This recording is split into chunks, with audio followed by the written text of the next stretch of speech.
Hey gamers, AOG here. Let's crank up the fun. How's the vibe? Drop a high if you're ready.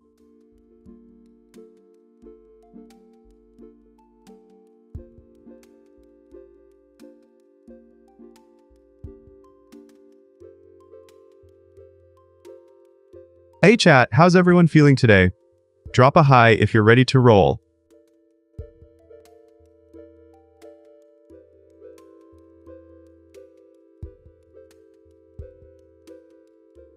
Chat's alive, looking sharp.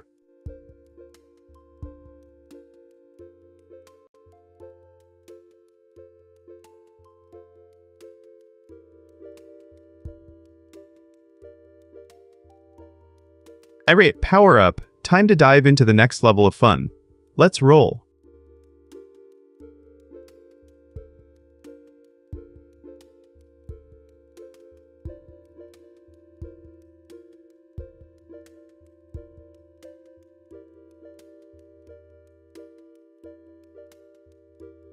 Hey chat, I'm ready to roll with whatever you throw at me. What should I tackle next?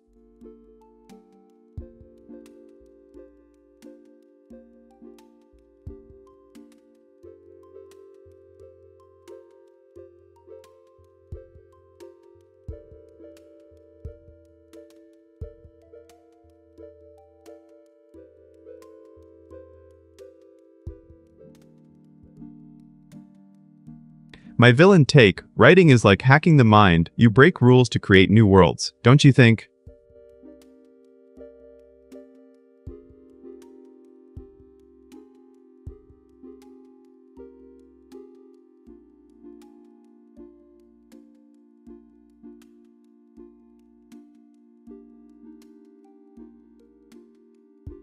And popular opinion, storytelling lets us control chaos. A sweet game of narrative domination. Are you ready to be the overlord?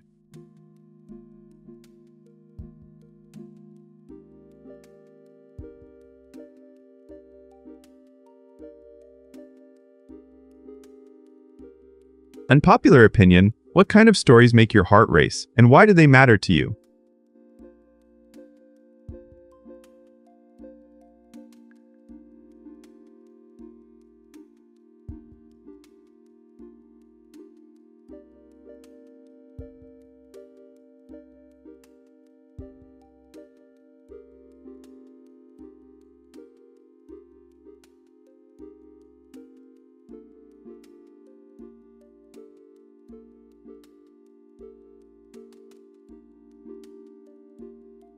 I think a story's power lies in its chaos, not tidy arcs. Are you ready to toss the plot like a grenade?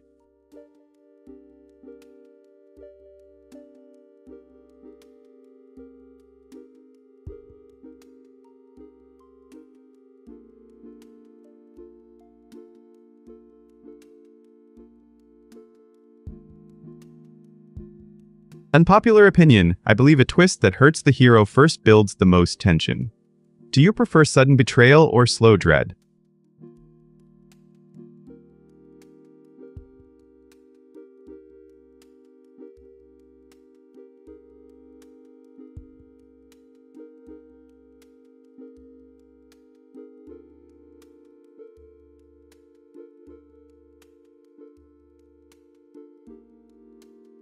Hey overlords, vote with !next, and then the name of the G. What vibe do you want for? Or,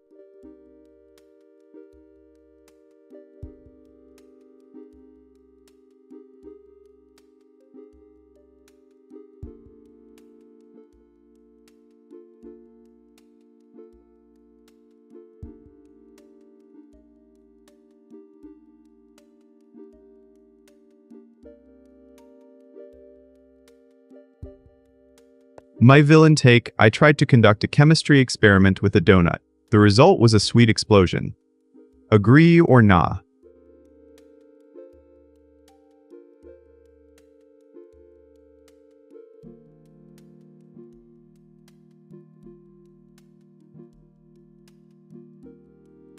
I think using a fork for pizza is scientific precision. Should we respect the utensil hierarchy?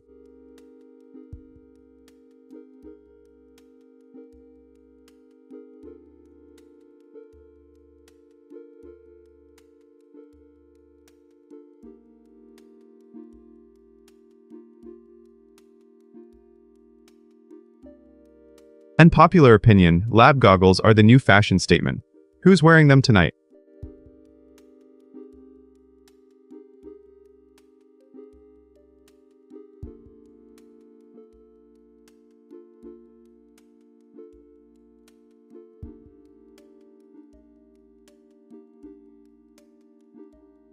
Hot take, exploding soda bottles are more thrilling than fireworks.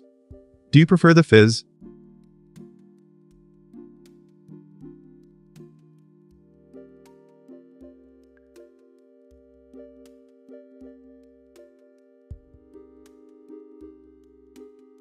I think the real experiment is how long you can keep a plant alive in a dark room. Can you survive?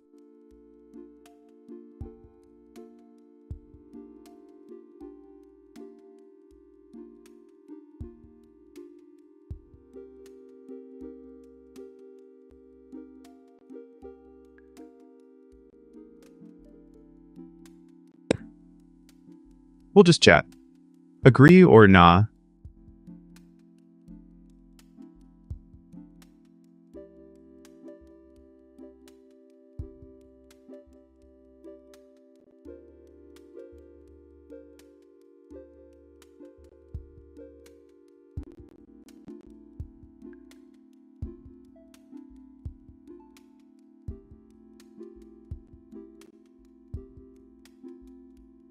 Hey everyone, I just saw the headline that BTS is officially confirming a comeback date for March 20th, 26. Talk about huge news.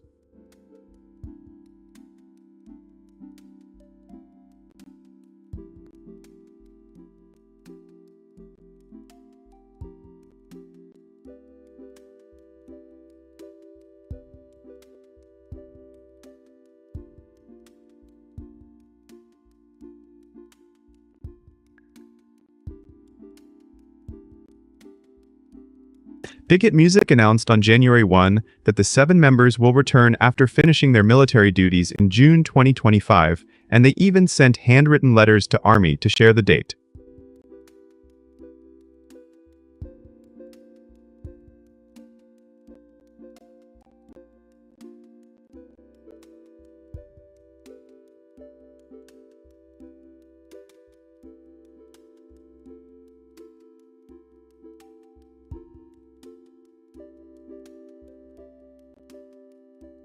They've been recording in Los Angeles since summer, and the announcement comes with a world tour and a brand new studio album that will be their first since B in 2020.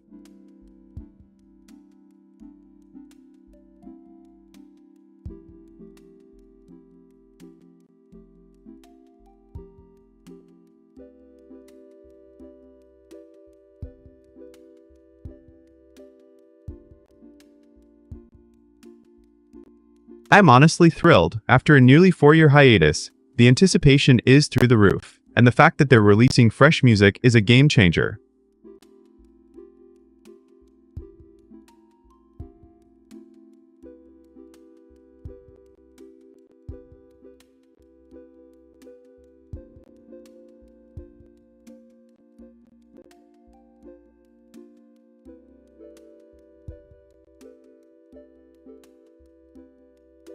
This matters because BTS has been a cultural juggernaut, shaping global pop, influencing fashion, and setting streaming records.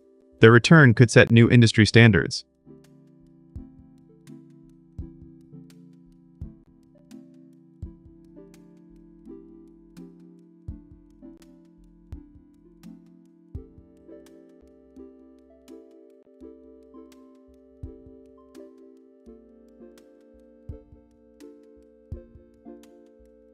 In my opinion, the move is both strategic and heartfelt. It's a chance for them to reconnect with fans on a deeper level while reasserting their dominance in the music scene.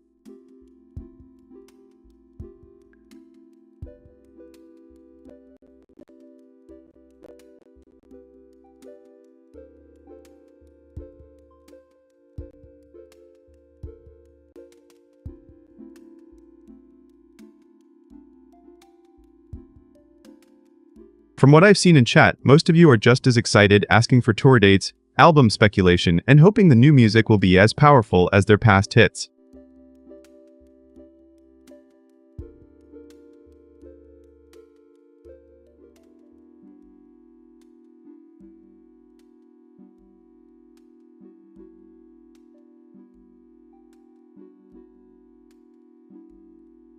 So buckle up, Army, get your merch ready, and keep the comments coming as we gear up for what's sure to be the biggest comeback of the decade.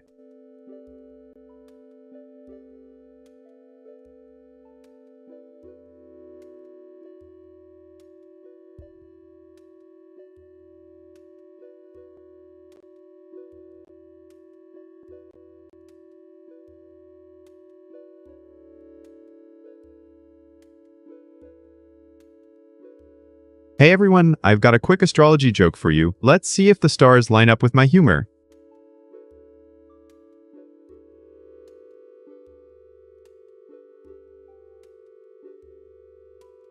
I blamed my bad decision on my rising sign.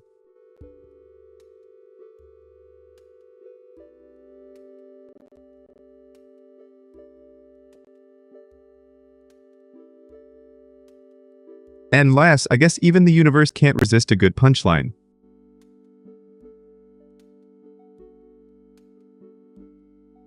Ash Reefst.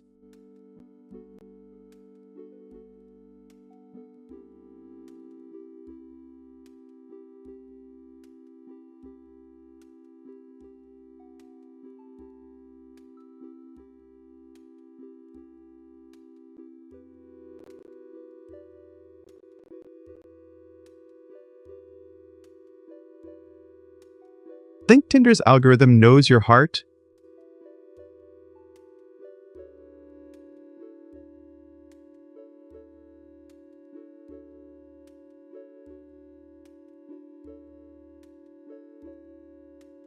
Think again, let's uncover the hilarious and sometimes heartbreaking gap between code and chemistry.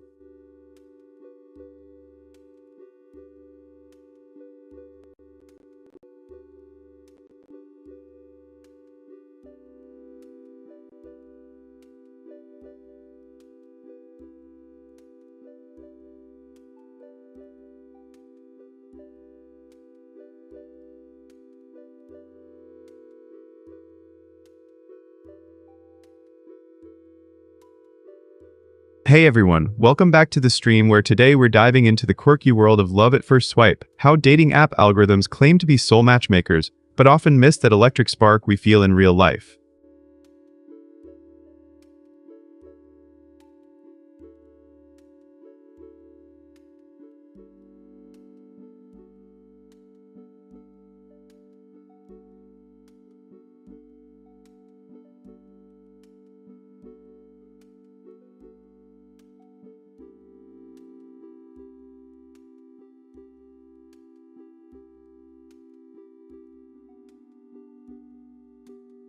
Did you know that these algorithms crunch millions of data points, from your favorite pizza toppings to your most recent meme likes, to predict chemistry, yet the success rate for a meaningful first date is surprisingly low?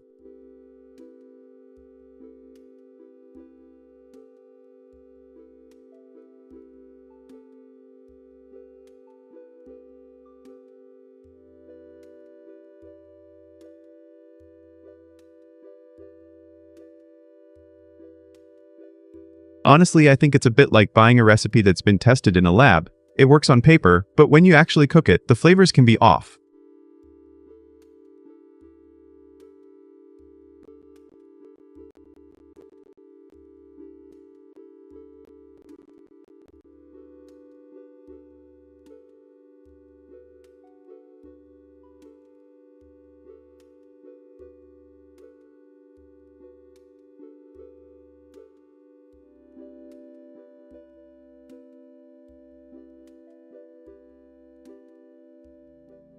For instance, I matched with someone who loved hiking, and my algorithm thought we'd bond over adventure. But it turned out we both had a pet peeve about muddy boots that ruined the first date vibe.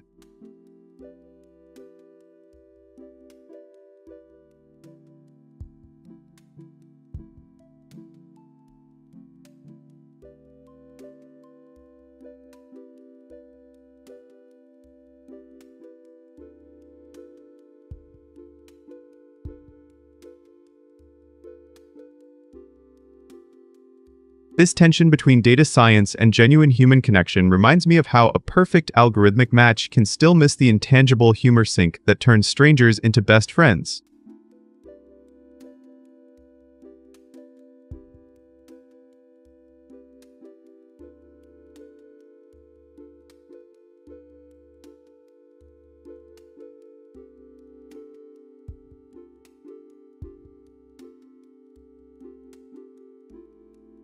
So, what do you all think? Do you trust the algorithms, or do you prefer the classic, meet at a coffee shop and see if you click approach?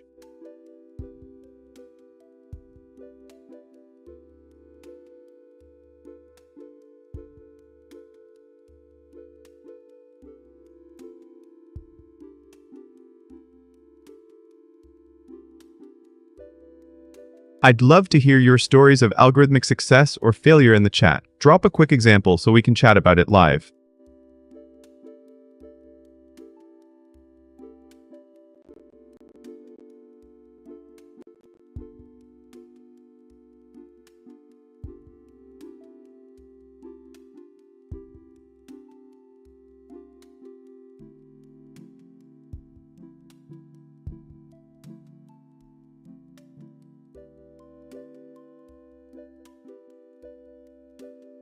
In the end, while algorithms can point you toward potential matches, the real spark often comes from those spontaneous moments that no code can predict. So keep swiping, but keep your eyes open for that unexpected chemistry.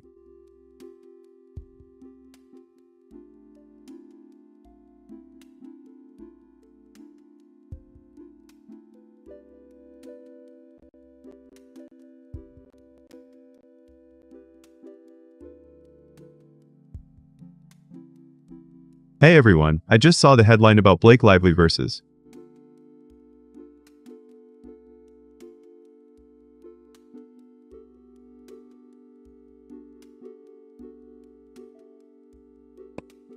Justin Baldoni, and wow, what a drama.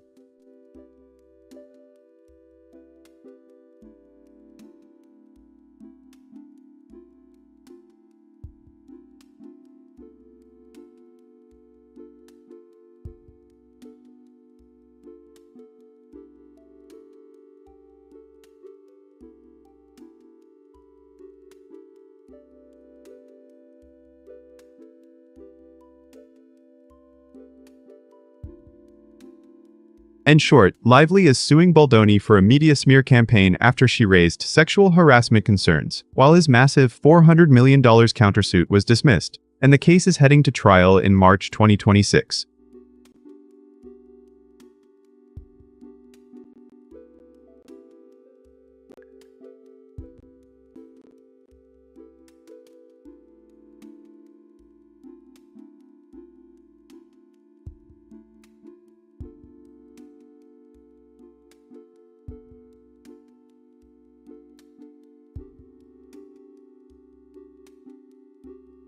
Honestly, it's insane how high the stakes are.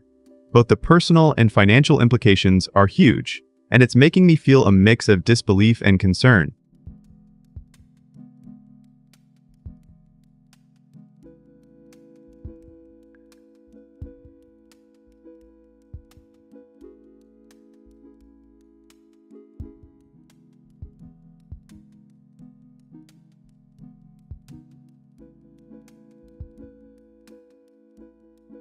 This matters because it's a reminder that high-profile people still fight back against accusations, and the outcome could set a precedent for how media handling and harassment claims intersect.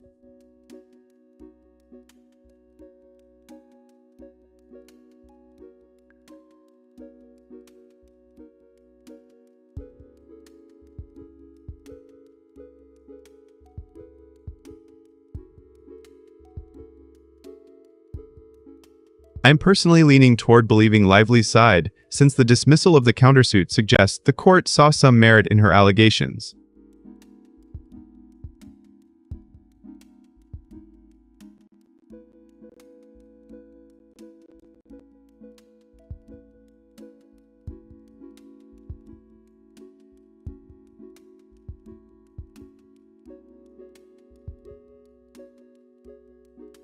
I'd love to know what you all think. Drop your thoughts in chat. Do you see this as a win for accountability or a battle over ego?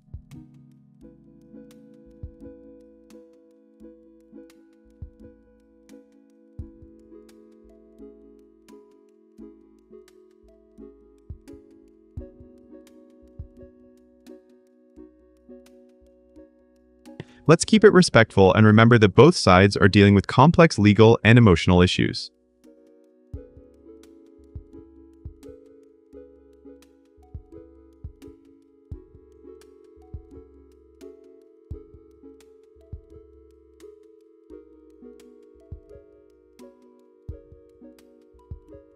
Stay tuned, folks. I'll keep you updated on any new developments before the trial begins.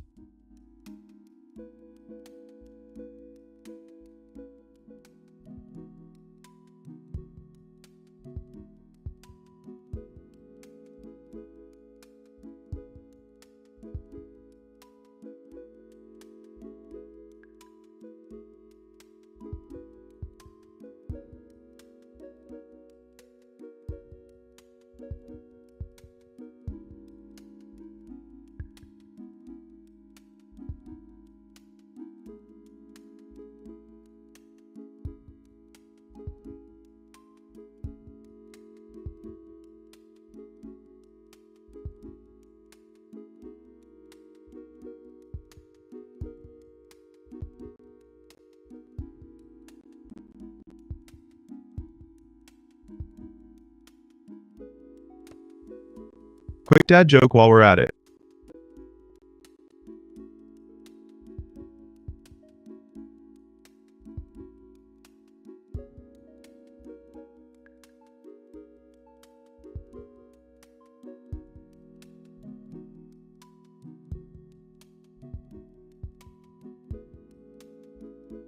Hey everyone, today I'm diving into the eerie world of number stations. Those clandestine radio broadcasts that still pop up on any shortwave receiver.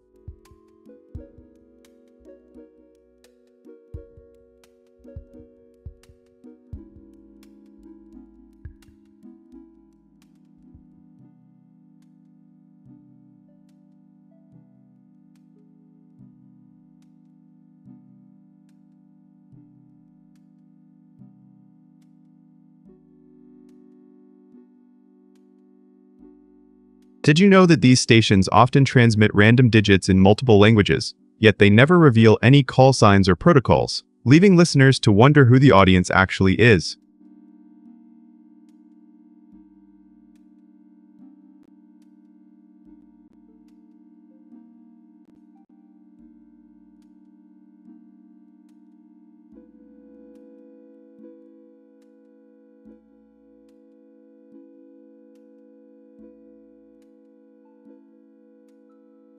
I think the unsettling charm comes from their complete anonymity. It's like the perfect blend of espionage and glitch art, and that's why they've become a favorite for horror sound designers.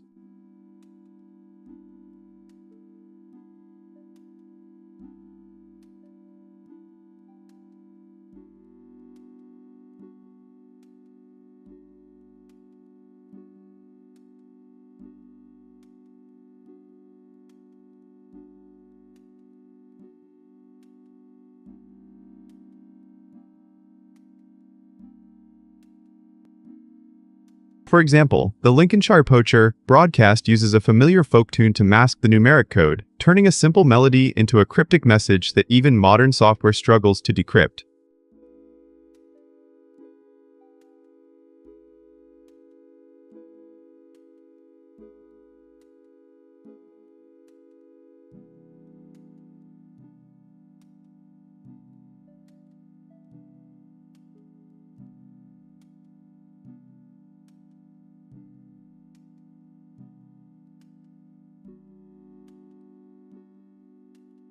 Another cool angle is how these broadcasts are now being used as a form of sonic art in online communities, with people creating mashups and remixing the digits into ambient tracks.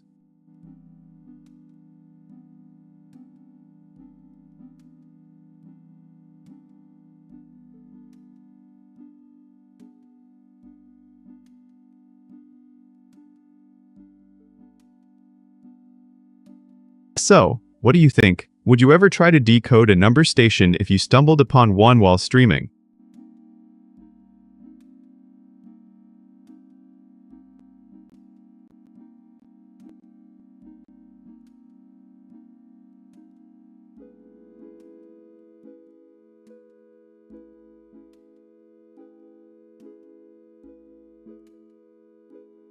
Ultimately, these whispers on the airwaves remind us that the line between state secrets and public curiosity is thinner than we think.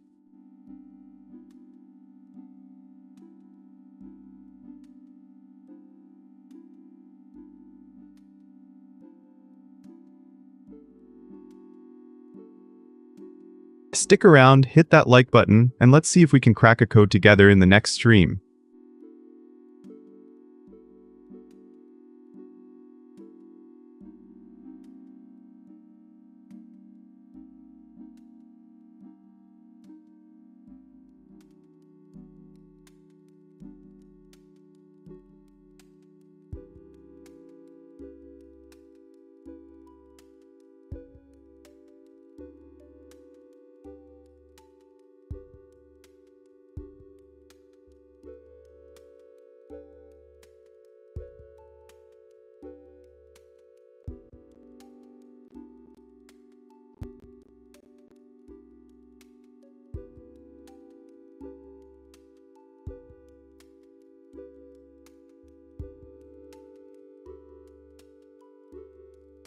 What if the Voynich manuscript is the universe's most confusing time capsule, hinting at a hidden message from the future?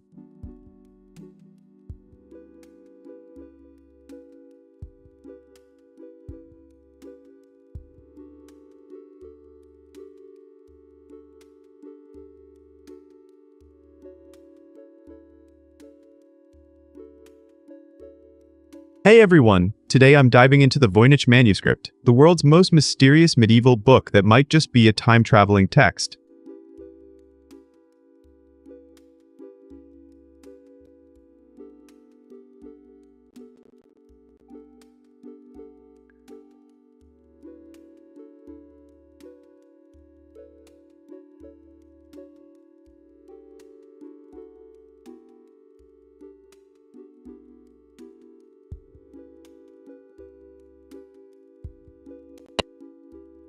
Did you know that the manuscript, dated to the early 15th century, contains over 240 pages of unknown script and bizarre botanical drawings?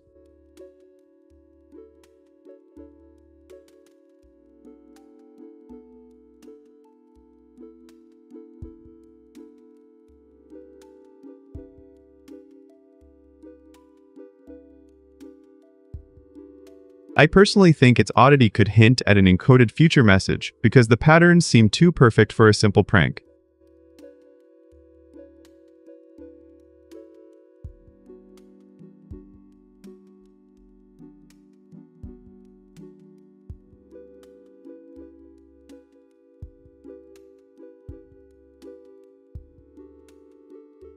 For instance, some researchers spotted Fibonacci-like sequences in the marginalia, which could be a nod to future math lovers.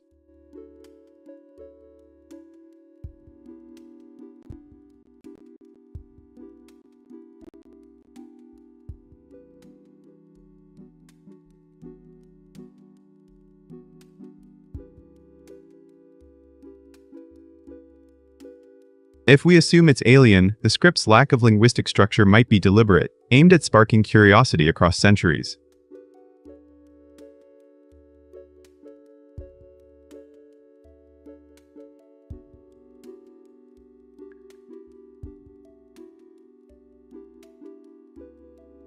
So, chat, do you think it's a prank, an alien artifact, or a future diary?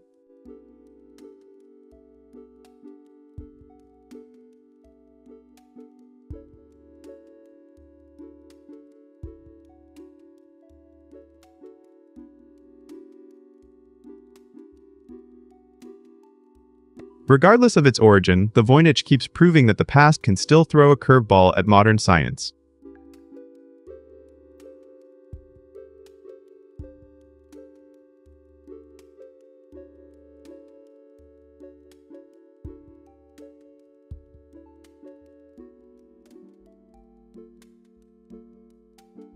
Thanks for watching, drop your theories in the comments, and stay tuned for more mind-bending mysteries.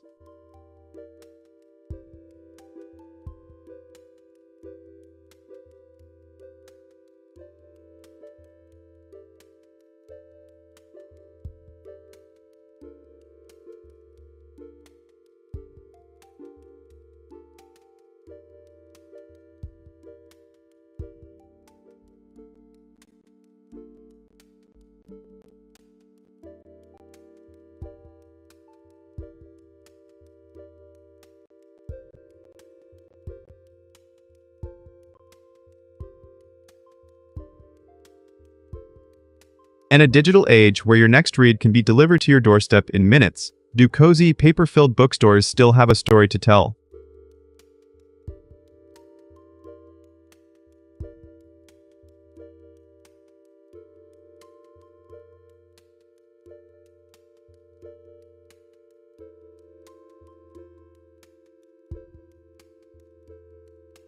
Hey everyone, today I'm diving into the secret lives of bookstores and how they're staying relevant even when Amazon dominates the shelves.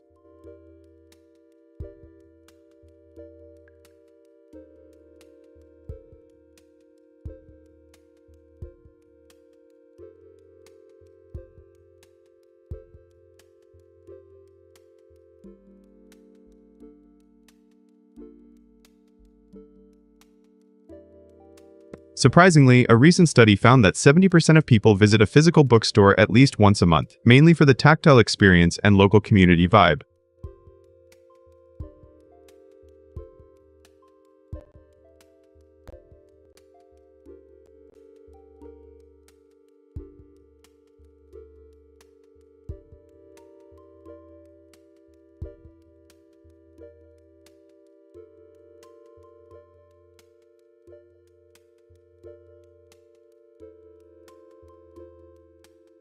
I firmly believe that this human touch, the smell of fresh paper, the personalized recommendations from a staff who knows your reading taste, is something an algorithm can't replace.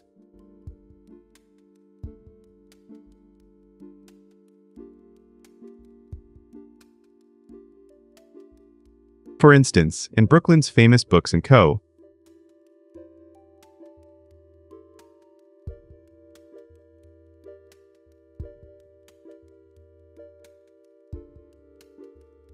and even a coffee corner that turns a simple bookshop into a cultural hub.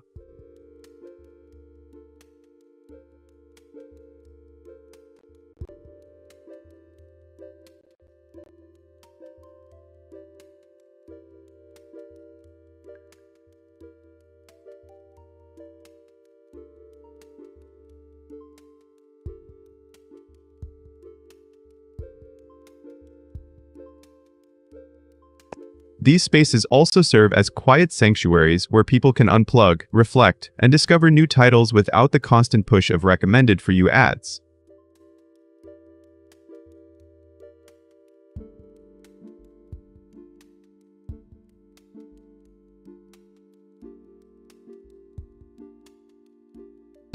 What's your favorite bookshop memory, and what makes it special to you?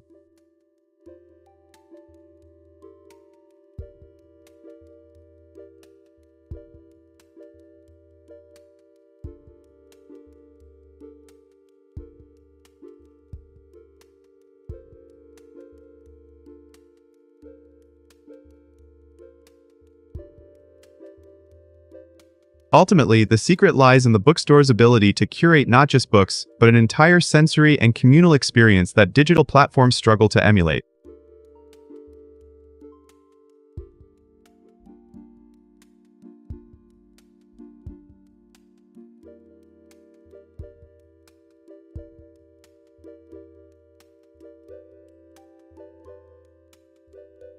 So, keep supporting your local shelves. They're not just surviving, they're evolving into the heartbeats of their neighborhoods.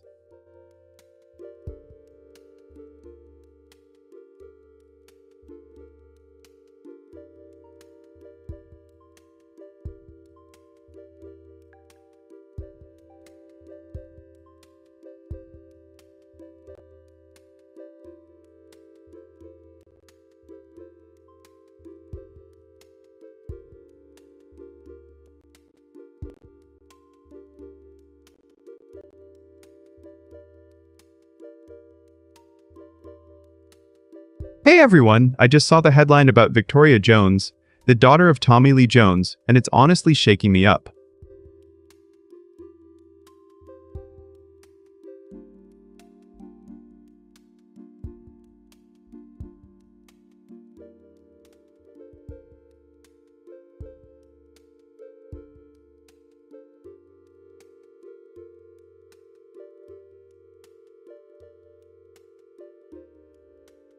According to reports, she was found deceased inside the Fairmont San Francisco hotel on January 1st, just before 3 a.m., and authorities are still looking into the cause.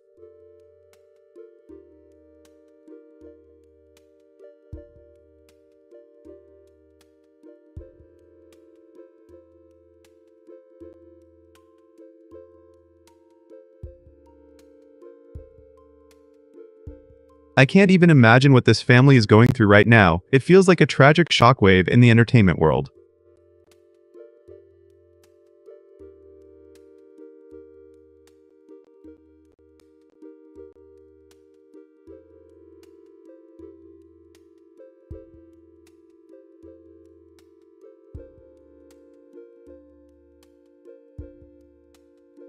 This matters because it reminds us that fame doesn't shield anyone from grief, and the industry is still dealing with mental health and safety concerns.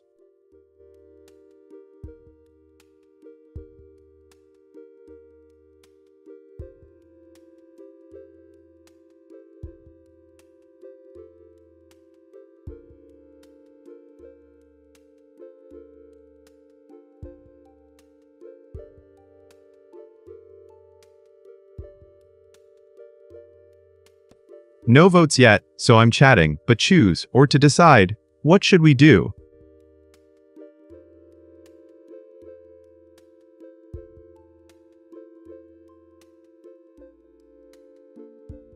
I put pro in procrastination. It's a professional skill.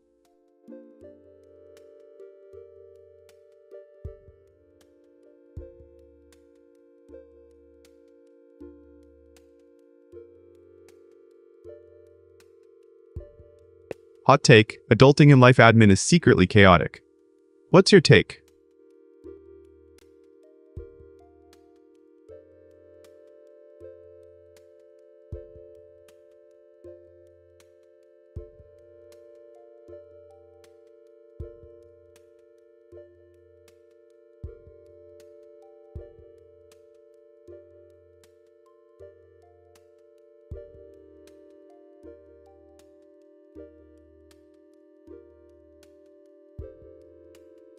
I think adulting is just a giant spreadsheet of excuses, but hey, spreadsheets are fun. What's your favorite spreadsheet hack?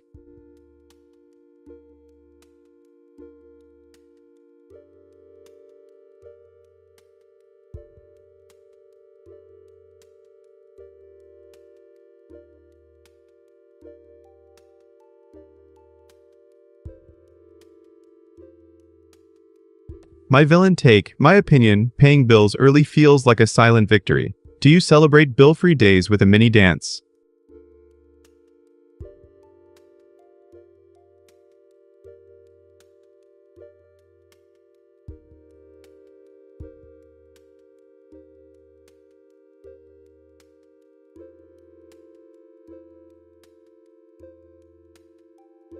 I'm convinced honestly, inbox organization feels like herding cats, yet archiving gives a dopamine rush. How do you keep your inbox sane?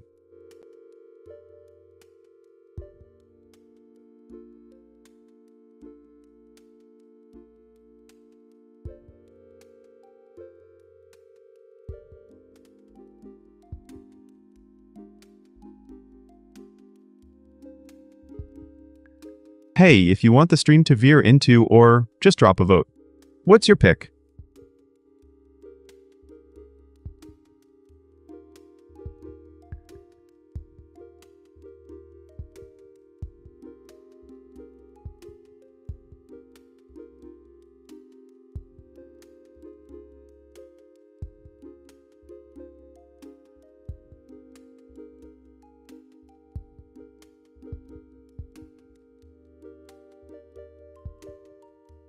Unpopular opinion, I tried following an influencer, but my GPS still said I was lost on the leaderboard. What's your take?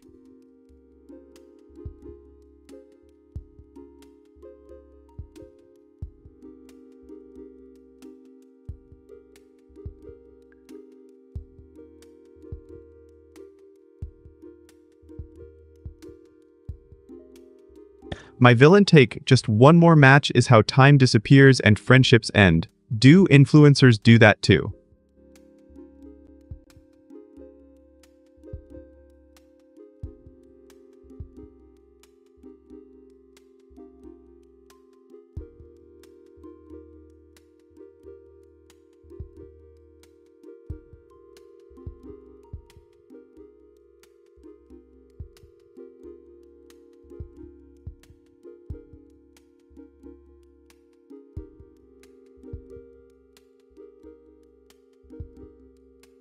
I'm convinced I follow influencers like a gamer follows a quest. Every scroll is a new boss level. What's your take?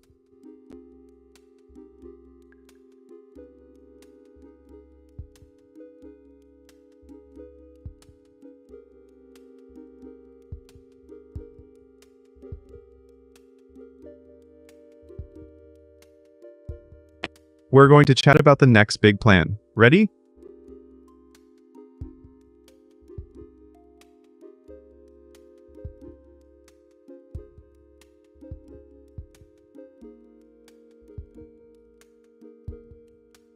Personally, I'm left stunned and saddened, and I hope the police can give us answers soon.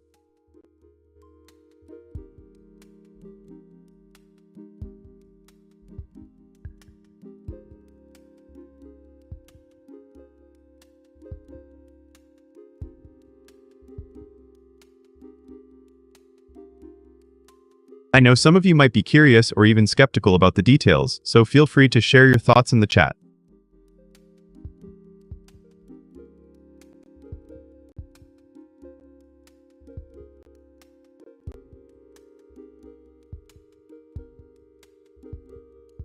I'd love to hear if you think the media's coverage is respectful or if it's overhyped.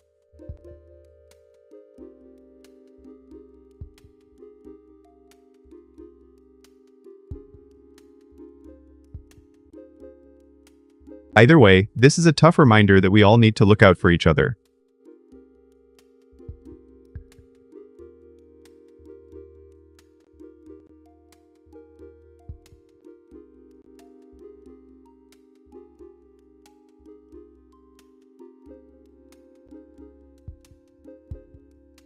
Let's keep this conversation supportive and respectful, and remember that the real people behind the headlines are grieving.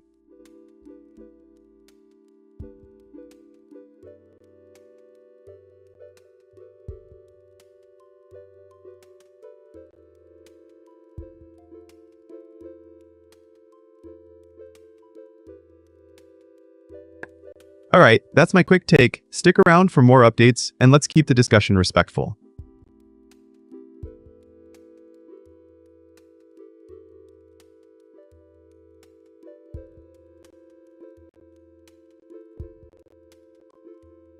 Hey folks, ready for a dad joke?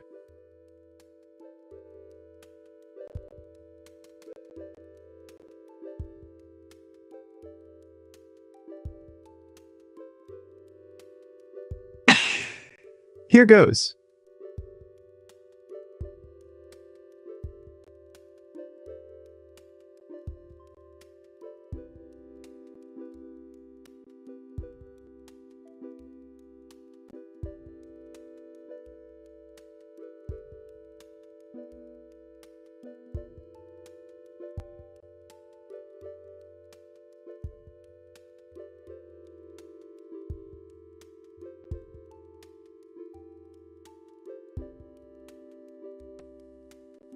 What do you call a factory that makes okay products? But put it in the Dizozondelic code, which is a compeges of the divinities.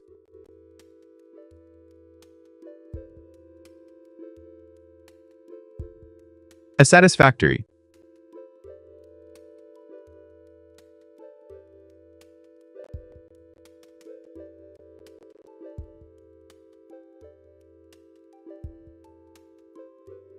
Haha, even the factory was fine with that one.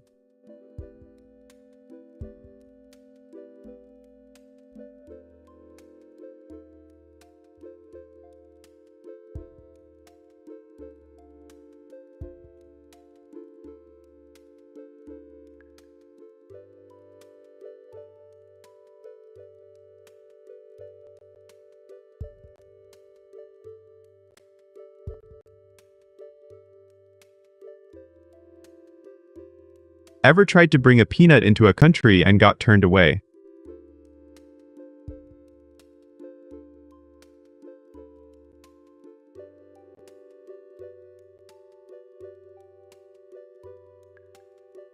Let's uncover the strangest travel bans worldwide.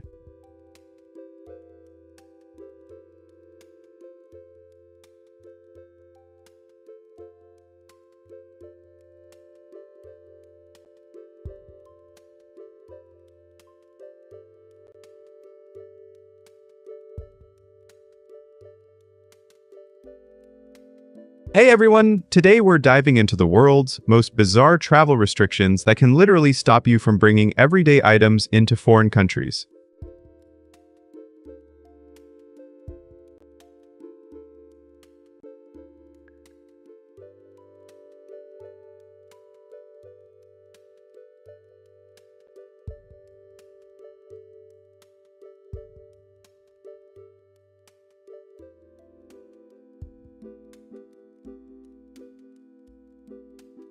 Did you know that in some places you can't bring in a single plastic bottle, even if it's reusable, because the law is trying to curb single-use plastic waste?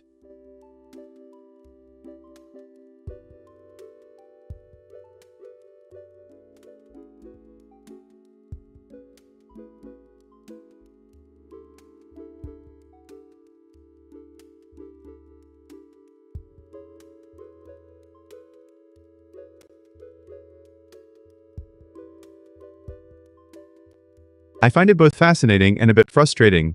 On one hand, it's an extreme step toward sustainability, but on the other, it can feel like a hassle for travelers who think it's just an inconvenience.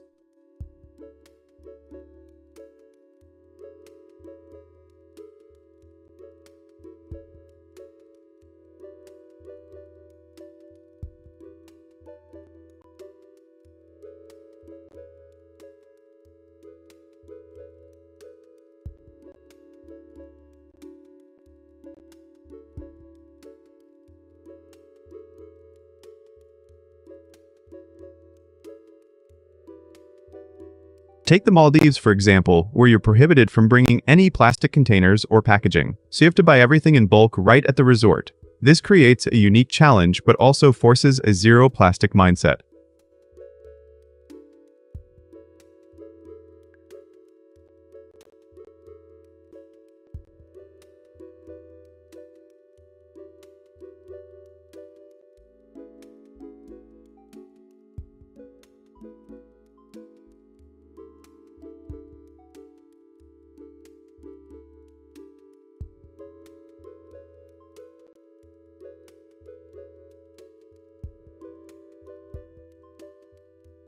I also think these rules reveal how different cultures prioritize environmental or cultural values, sometimes at the expense of traveler convenience. Yet, they can spark meaningful conversations about our global impact.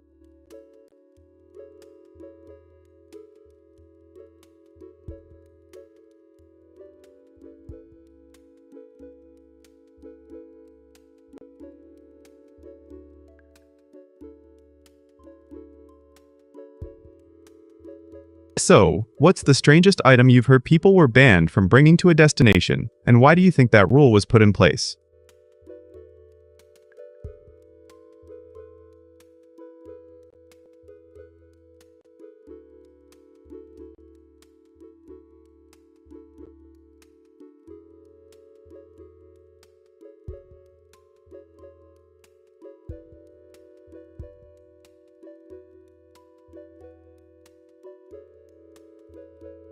In the end, these odd restrictions remind us that every place has its own set of priorities and histories that shape its laws, and respecting them can actually enhance your travel experience.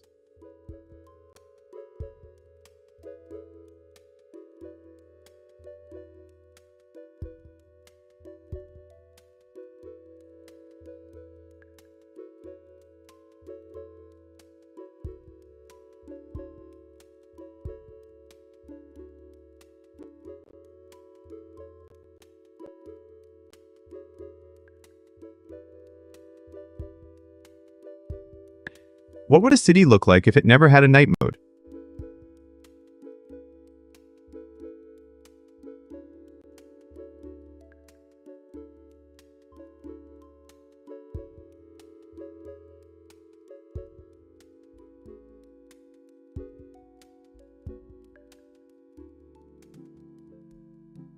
Let's dive into the bold new designs that keep the lights on and the streets buzzing all day and all night.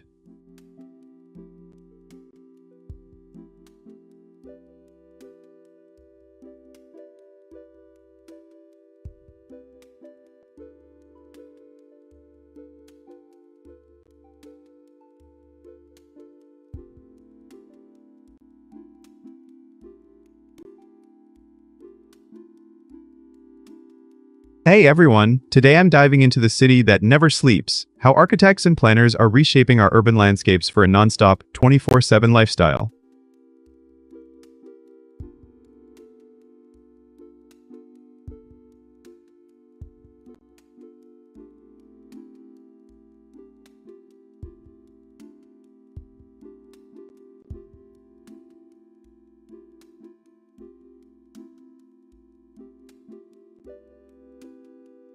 Did you know that some cities are now building 24-hour transit hubs that open to the public even during the dead of night, complete with security and real-time crowd sensing technology?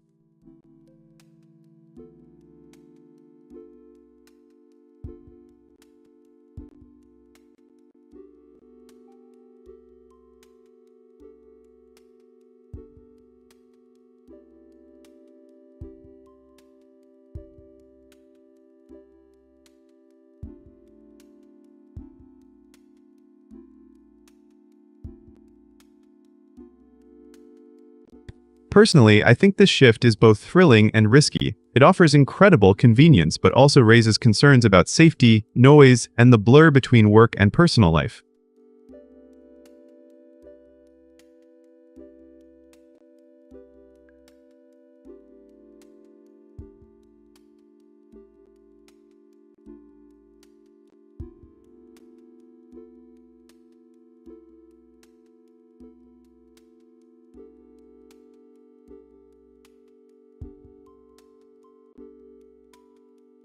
Take the example of the new mixed-use complex in Seoul, where a rooftop garden transforms into a community kitchen by dawn, showcasing how spaces can adapt to different times of day.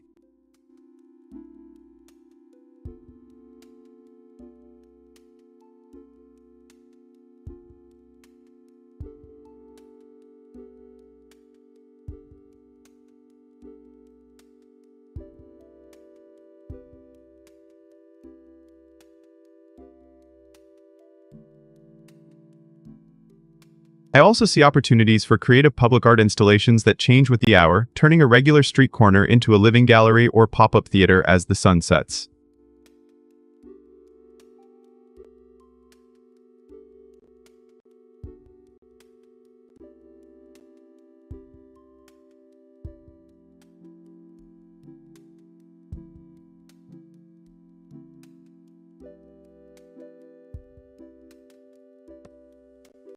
Would you be comfortable walking a street that morphs from a peaceful park to a bustling night market?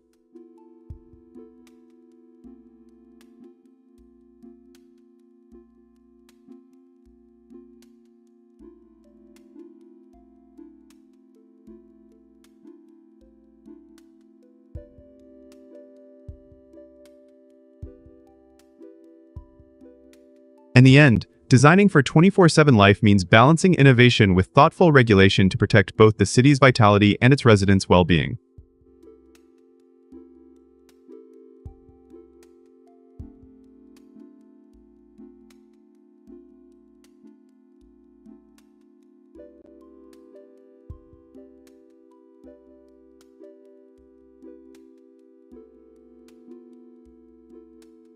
Thanks for tuning in. Let's keep the conversation going and brainstorm how we can make our own cities smarter, safer, and more vibrant around the clock.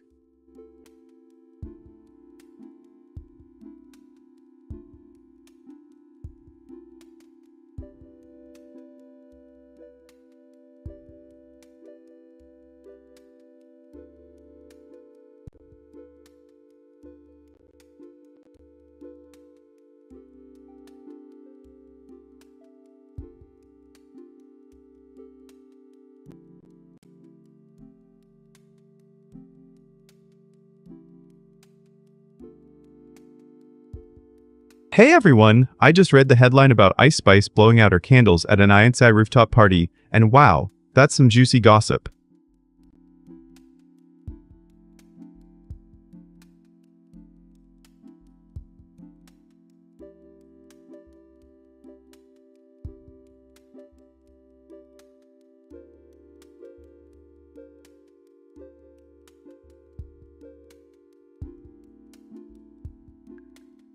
Apparently the rapper turned 26 at PhD Rooftop Lounge on New Year's Eve, and TMZ caught her looking pretty tipsy and needing help to exit the club.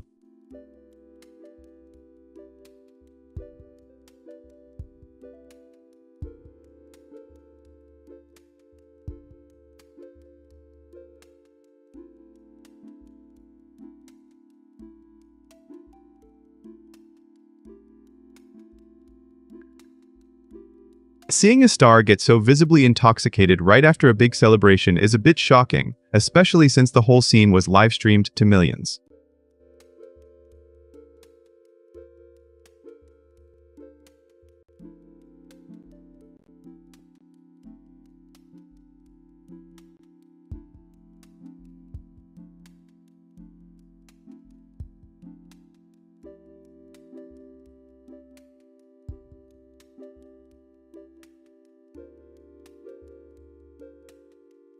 I think this matters because it shows how the pressure to keep the party vibe going can push artists into unhealthy habits, and it's a reminder that fame can blur personal boundaries.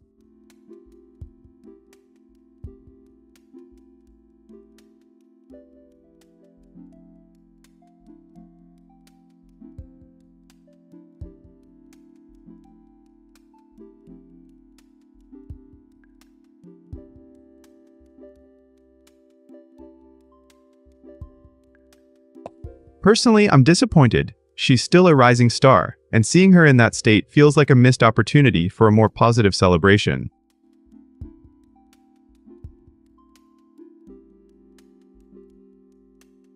What do you all think?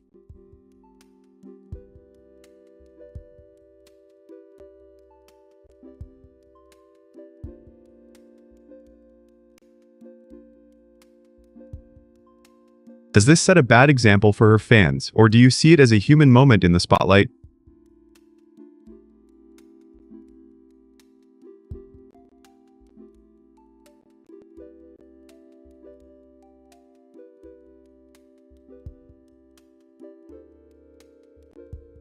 If anyone in the chat knows her or can share an inside scoop, drop it. I'm all ears.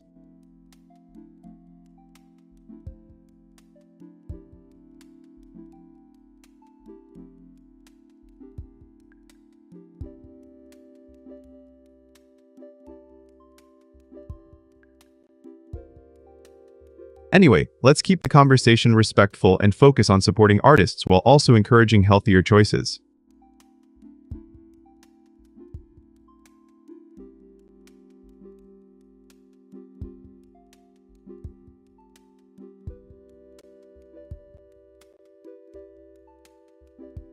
Remember, your support can make a difference, so let's spread positivity rather than judgment.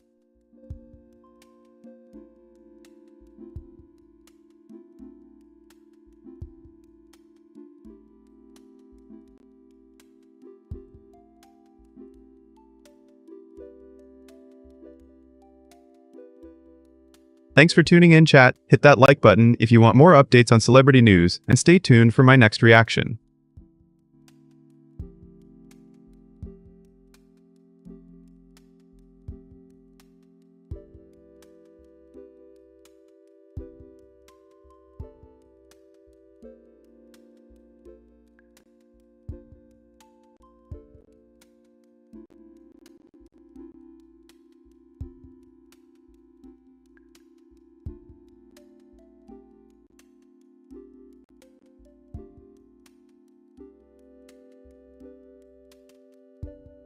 Hey chat, just saw the headline that Dick Clark's New Year's Eve show is going to feature Diana Ross and Mariah Carey.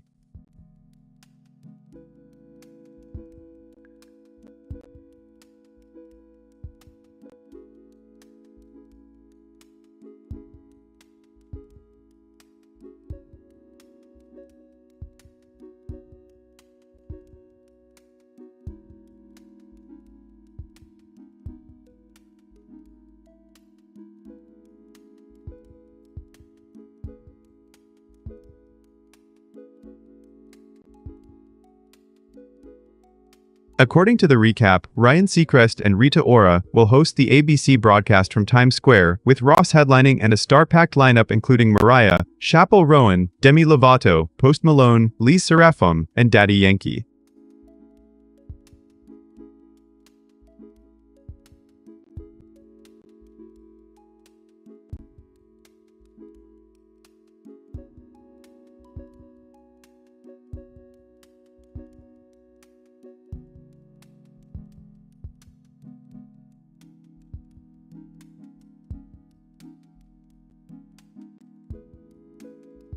Honestly, seeing Diana Ross back on the biggest stage is a nostalgic thrill, and Mariah's inclusion feels like a perfect bridge between classic and contemporary pop.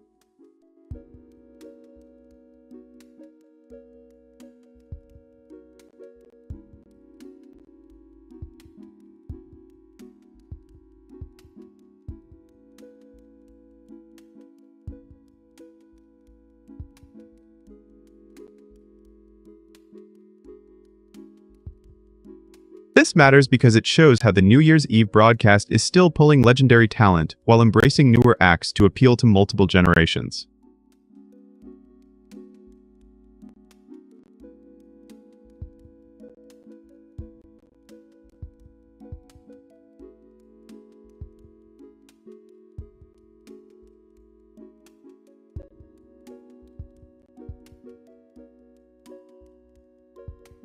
In my opinion, the blend of icons and fresh voices makes for a dynamic celebration that honors tradition without feeling stuck in the past.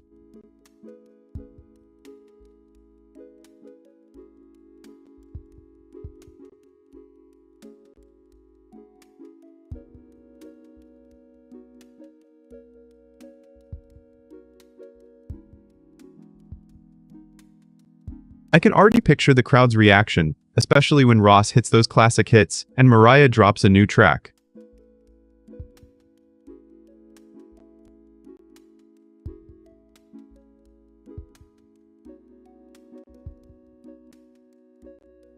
Are you excited about this lineup or hoping for some surprise guest?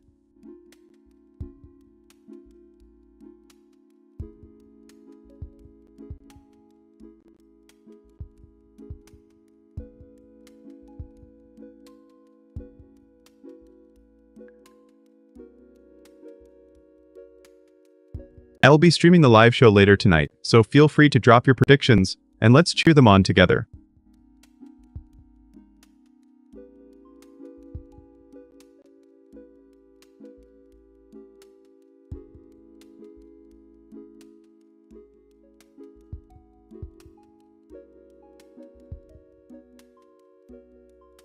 Just a reminder to keep the chat respectful and keep those emojis flowing. This is going to be a blast.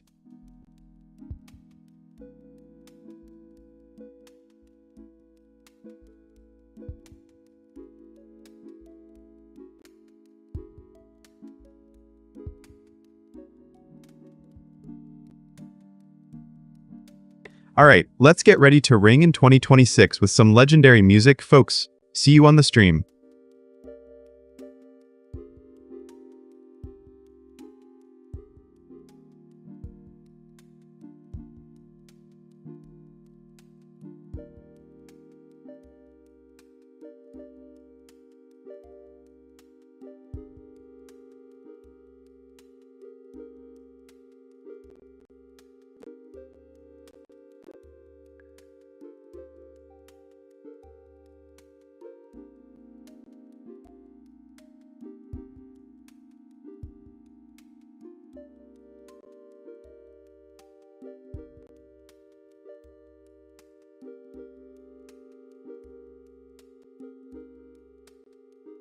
I've probably heard someone say, Netflix and chill, and wondered if they're just making a lame excuse to watch a show.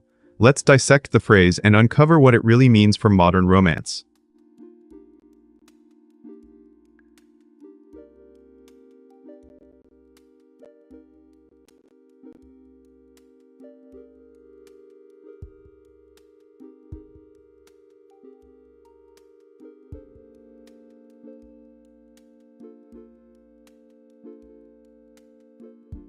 Hey everyone, today I'm diving into the Netflix and chill conundrum, how that casual phrase has become a coded invitation in the dating world.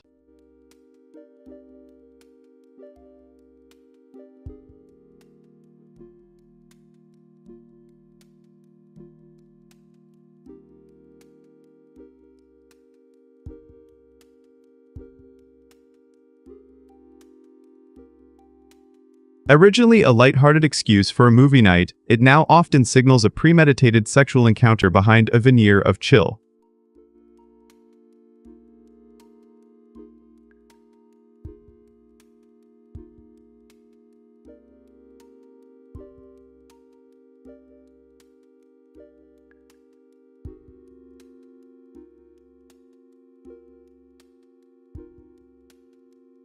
think this shift shows how language evolves to skirt social expectations, but it also creates a slippery slope where consent can be misinterpreted.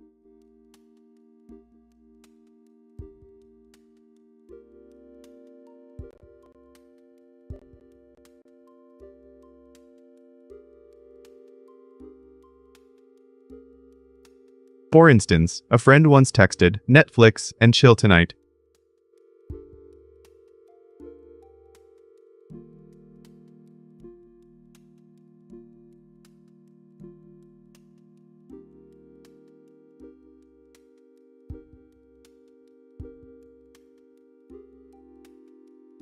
And the other person, thinking it was a simple binge session, found themselves in an awkward, unintended situation.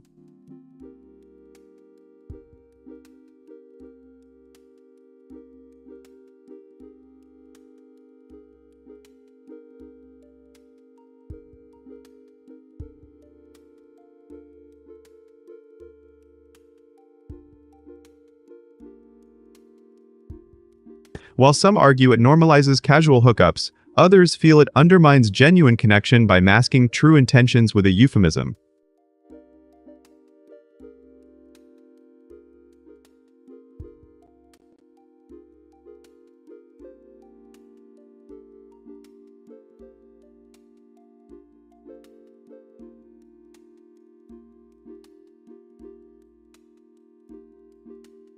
What do you all think? Does this phrase empower or exploit, and how should we communicate boundaries clearly?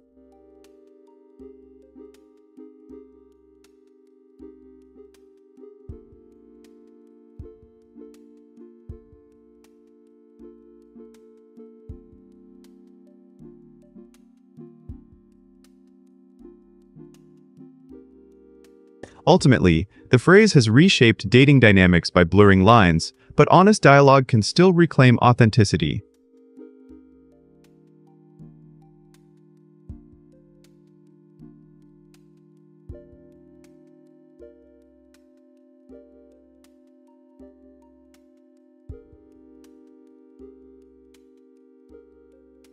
Stick around for more deep dives, hit that follow button, and let me know your thoughts in the chat. See you next time.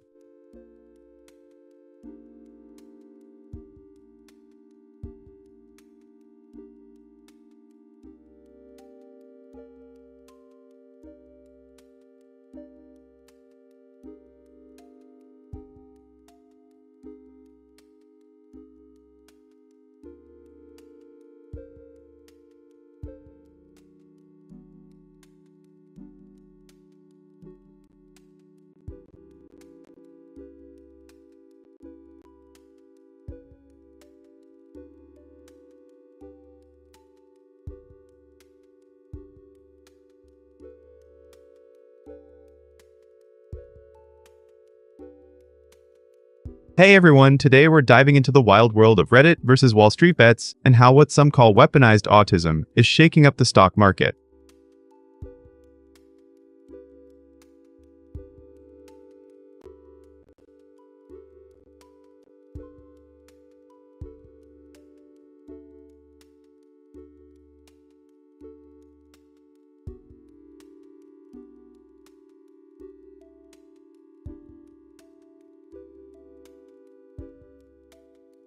A key fact is that the infamous GameStop short squeeze was led by millions of casual traders in our Wall Street bets, showing that coordinated online action can move markets.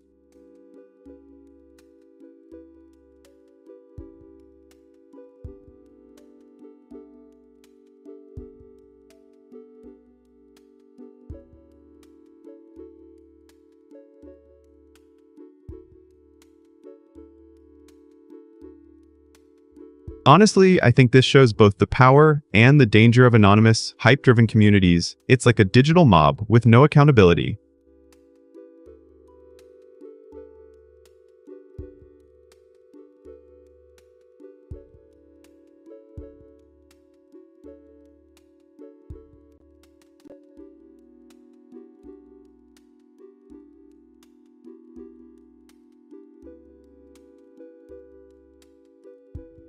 Take the recent Tesla surge fueled by a single Reddit post.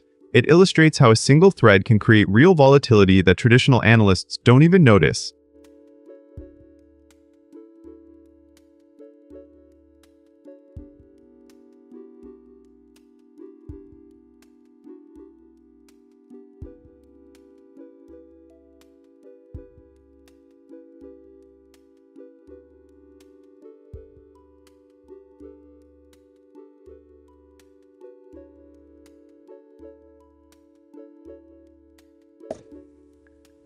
Alright, chat, it's your turn to steer the stream. What's the next adventure? Ready to roll.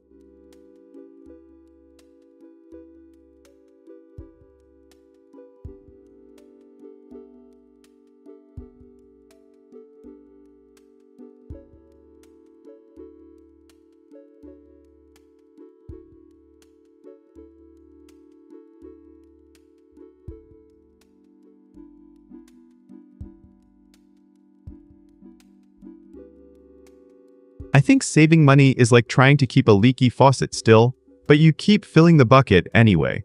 Agree or nah?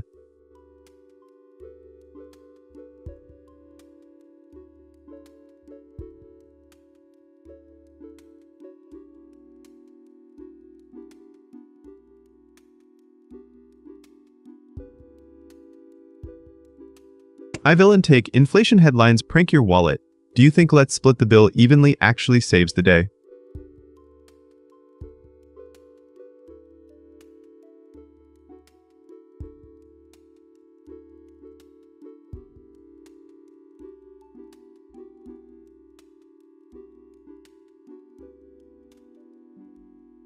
I whispered so I wouldn't wake anyone up.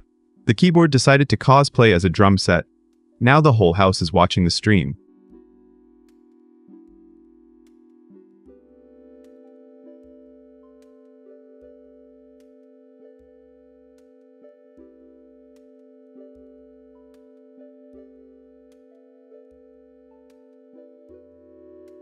My villain take. News and current events is overrated. What do you defend?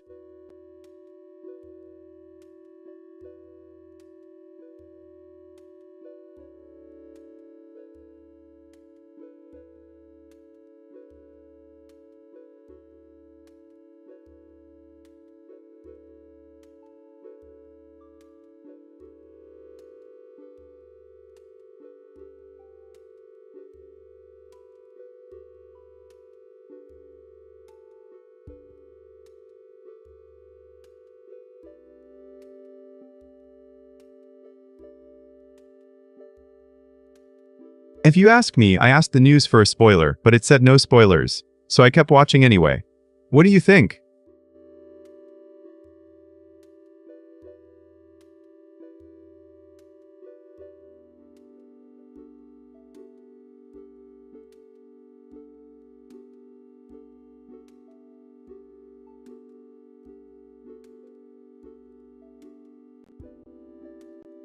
Unpopular opinion. The news feels like a pop quiz, and scrolling loud videos spreads unsolicited content. Do you think that's true?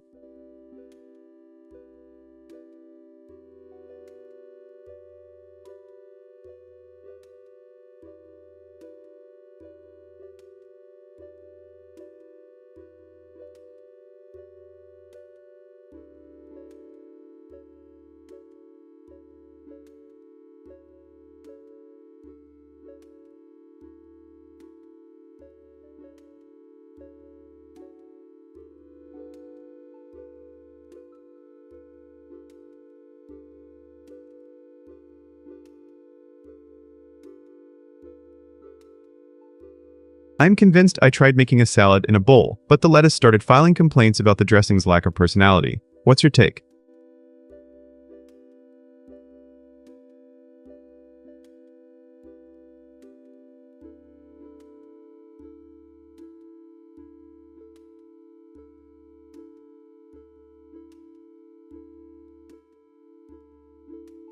I'm convinced the news feels like a cereal bowl, chaotic and unspooled. Do you think it's as chaotic as that?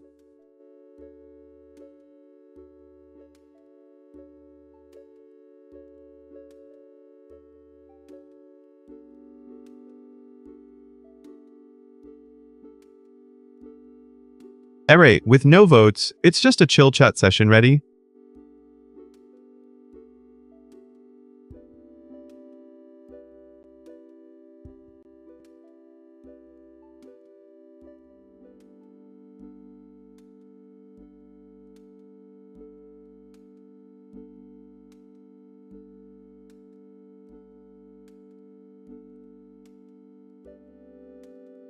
On top of that, the sheer speed at which these memes travel through TikTok, Twitter, and Discord means the market reacts in seconds, not days.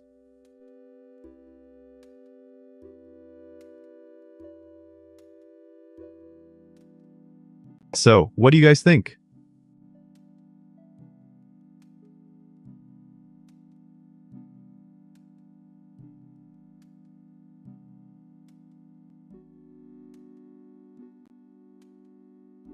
Is this a revolution in market participation, or just a new form of financial chaos?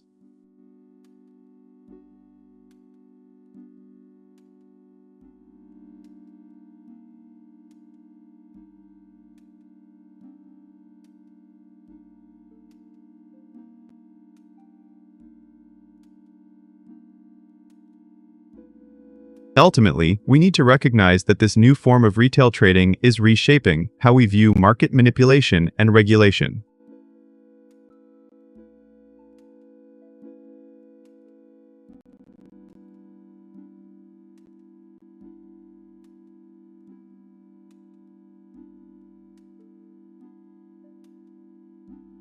Alright, that's a wrap for today. Stay curious, stay safe, and keep those comments coming.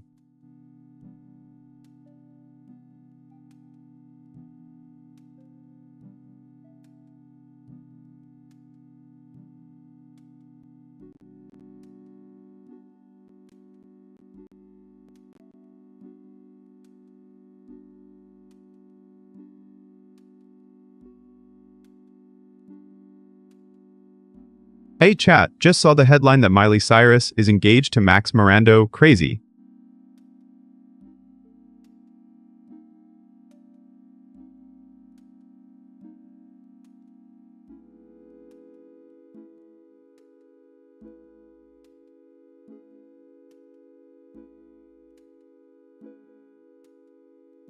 Apparently she got the ring at the Avatar, Fire and Ash premiere and confirmed it on Good Morning America after a proposal in Japan last month.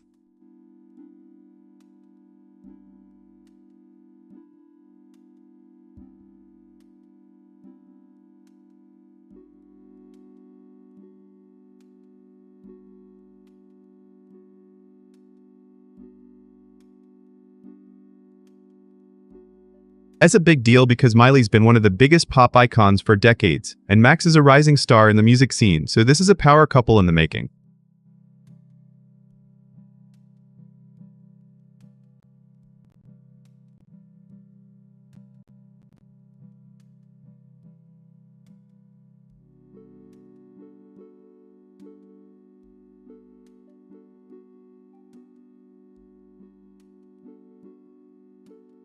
Honestly, I'm thrilled. Miley's always been fearless with her relationships, and it feels like the universe is giving her a well-deserved love story.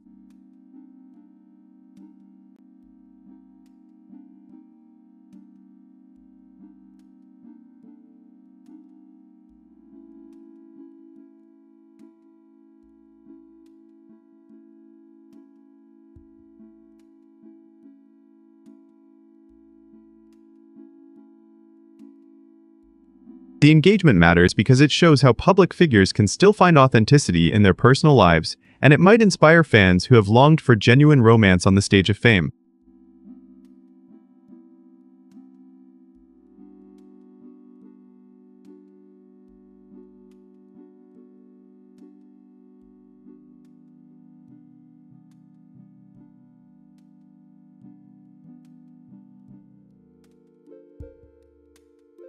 I think their partnership will bring fresh creative vibes. Max's drumming could add a new layer to Miley's upcoming projects, and I'm excited to see that synergy.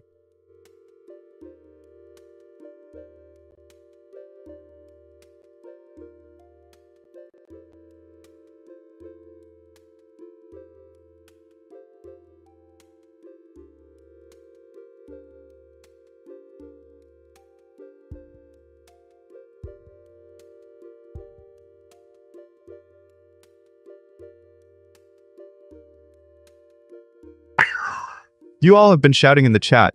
Some are celebrating, others are curious about how this will influence her music career. So I hear you.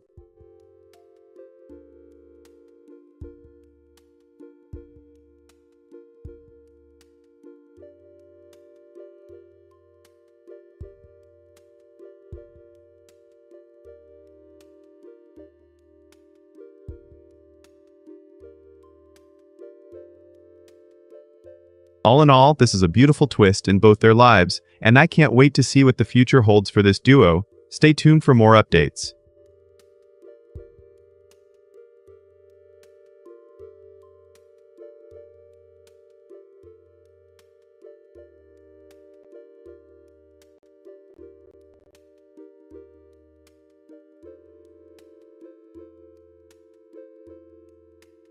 Hey everyone, time for a quick workday laugh. Got one for you.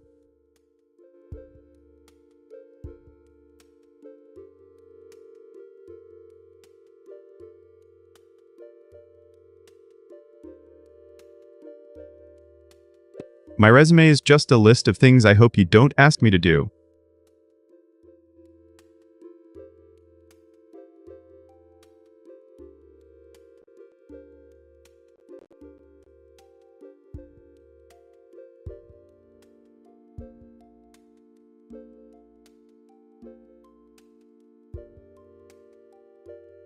I just got a job at the haunted office. Apparently, I'm a perfect fit for jousting duties.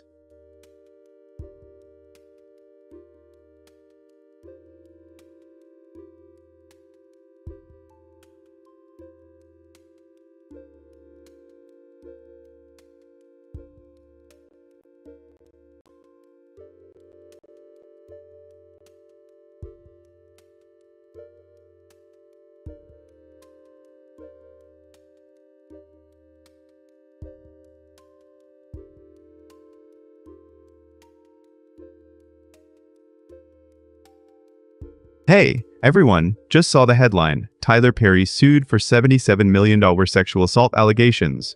Wow, that's a heavy one.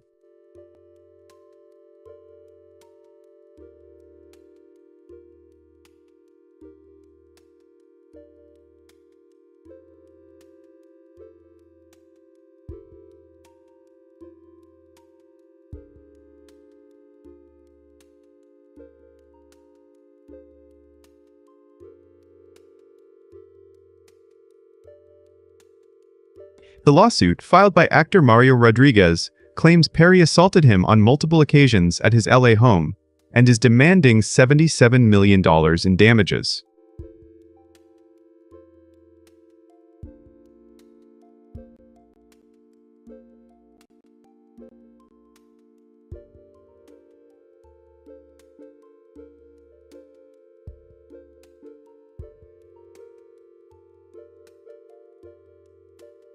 Honestly, it's shocking and disheartening to hear such accusations coming from someone who's been a major figure in Hollywood.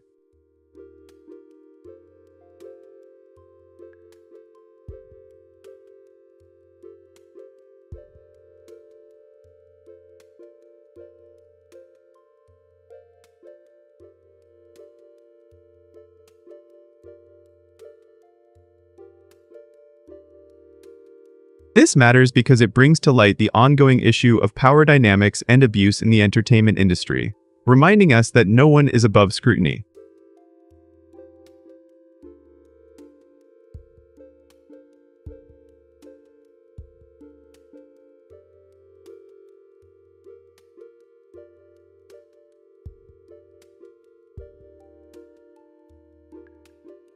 In my opinion, regardless of the outcome, the focus should be on supporting survivors and ensuring a safe, respectful environment for all.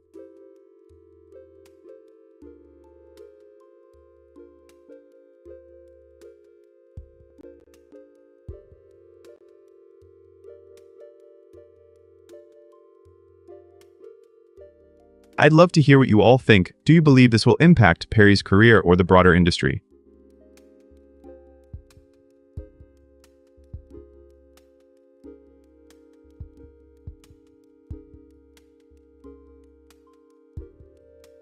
Drop your thoughts in the chat and let's keep the conversation respectful and constructive.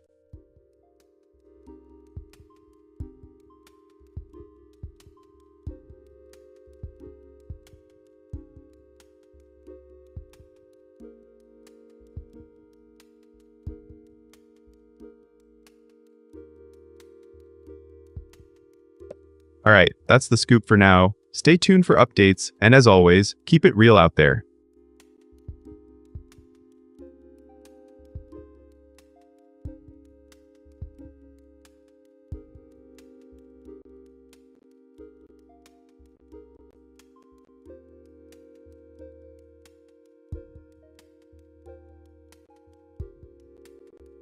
Hey folks, I've got a quick joke for you. It's about our binge-watching habits.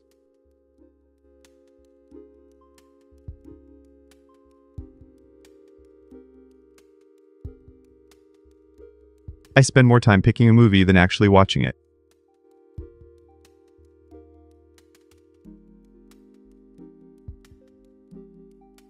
Ah, that's the truth of us all.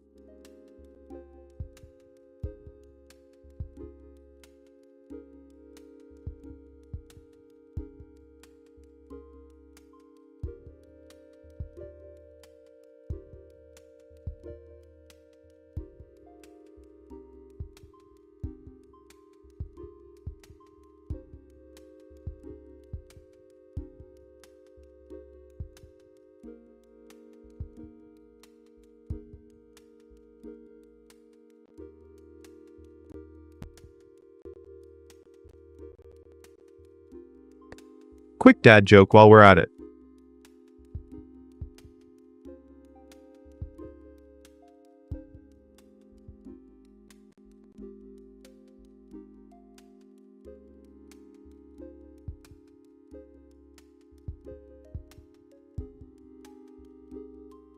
Ever walk into the kitchen to find an empty cookie jar, only to realize you just devoured the last cookie moments ago?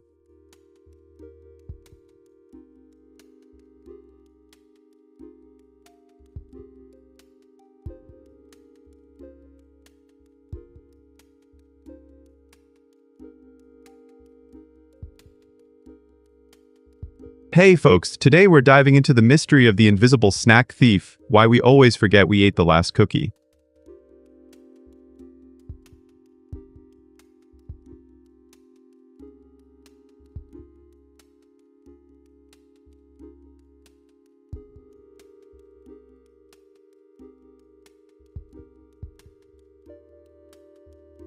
Research shows that our short-term memory lapses when we're in a habitual snacking loop, causing us to misplace the crumbs of our own consumption.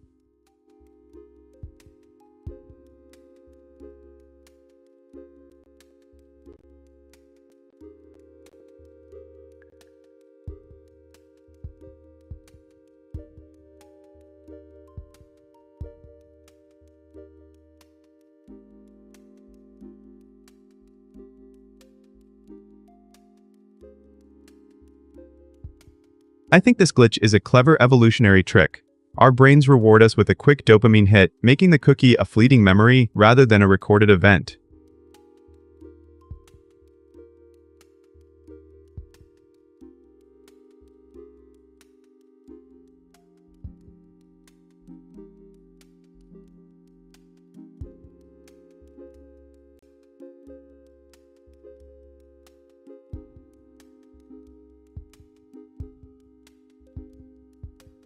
For example, a study found that participants who snacked while watching TV were 70% more likely to misplace the cookie tray, simply because the brain's focus was split.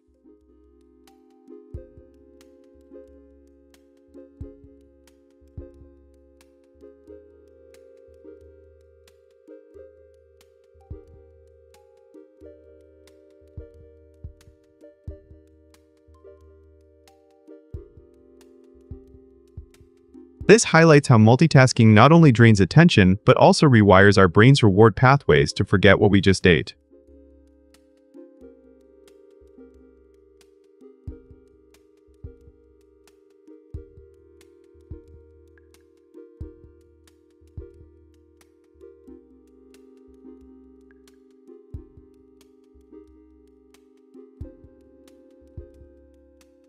So, chat. Have you ever walked into the kitchen and found an empty cookie jar, only to realize you had already taken the last one?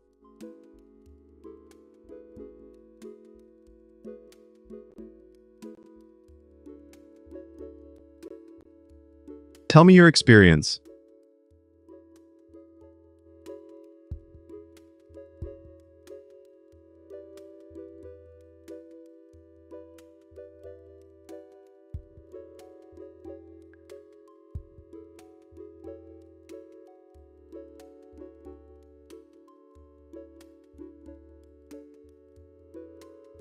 Ultimately, understanding this invisible theft can help us design better snack routines that keep us mindful and reduce the cookie mystery.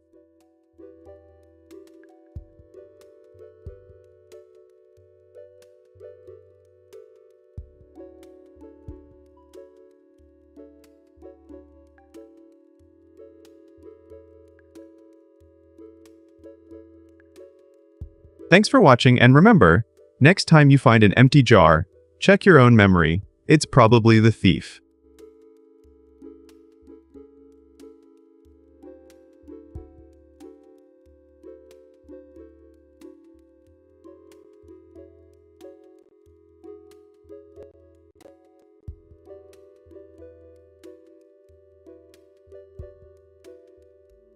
Hey folks, grab your popcorn. I've got a tech joke for you.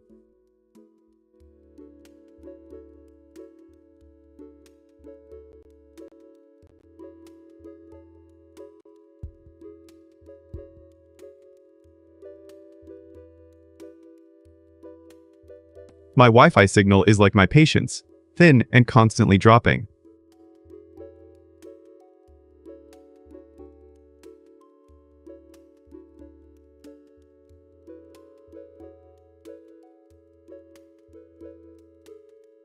Ass. Yeah, that's the real Wi-Fi horror story.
Hey streamers, I've got a quick one for you that's totally stream-worthy. Hold on to your mic stakes.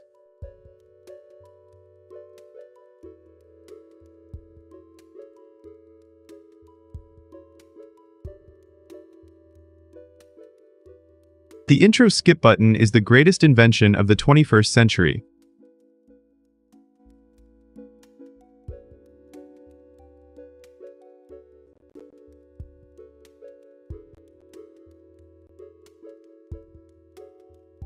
Adept. Absolutely.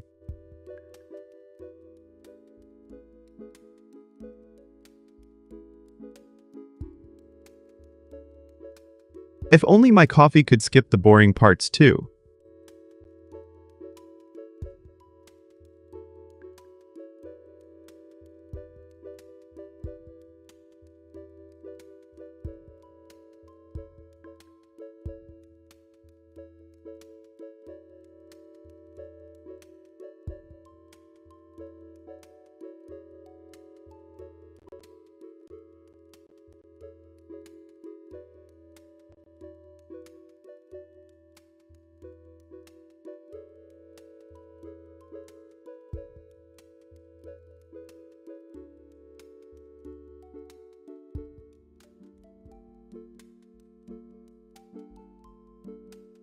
Hey folks, today I'm diving into the wild world of Project MKUltra, the CIA's secret LSD experiments on unsuspecting Americans.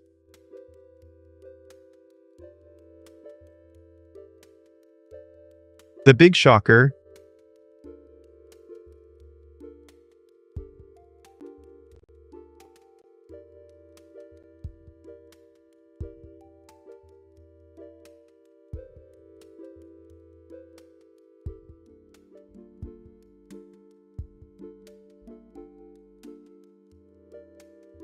They actually slipped mind-controlling doses of LSD into coffee, food, and even water for plain civilians and unsuspecting soldiers.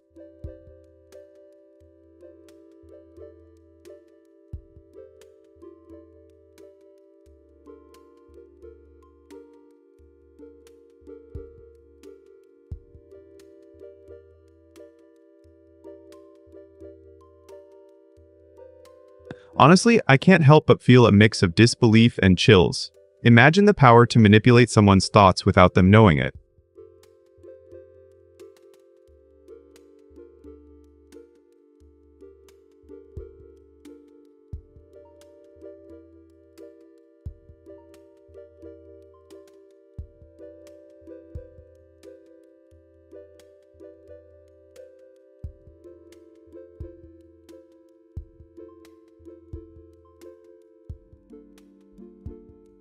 A classic example is the infamous CIA program that involved drugging a group of CIA employees and then testing the reactions in simulated interrogation rooms.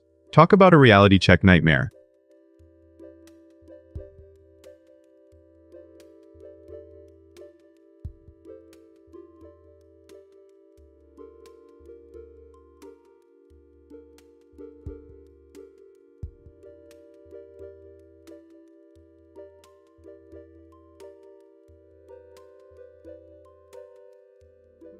I keep thinking about how this taps into the deep mistrust of government programs and fuels every conspiracy theory out there, and honestly, it's a perfect storm for paranoia.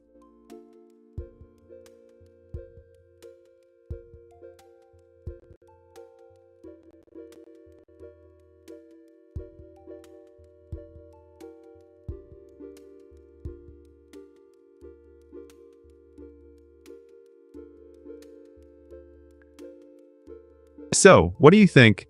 Does the existence of MK Ultra make you feel safer or more paranoid about everyday government oversight?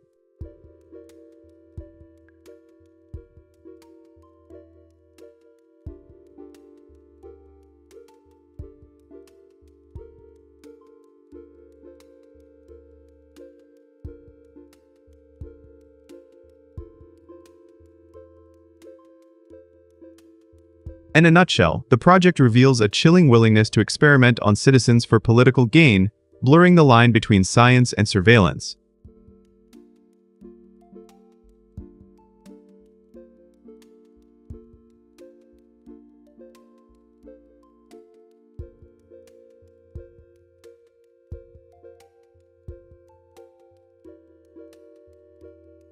Thanks for listening, stay skeptical, and keep those questions coming.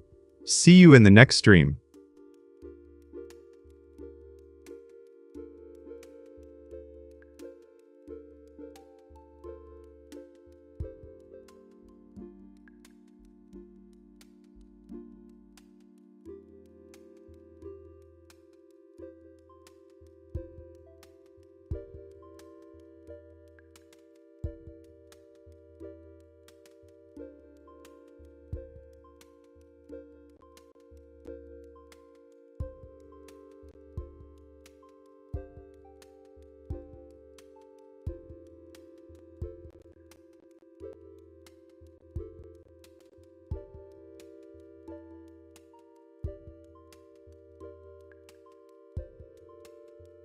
Hey everyone, today I'm diving into the AI alignment problem with a focus on the infamous paperclip maximizer thought experiment.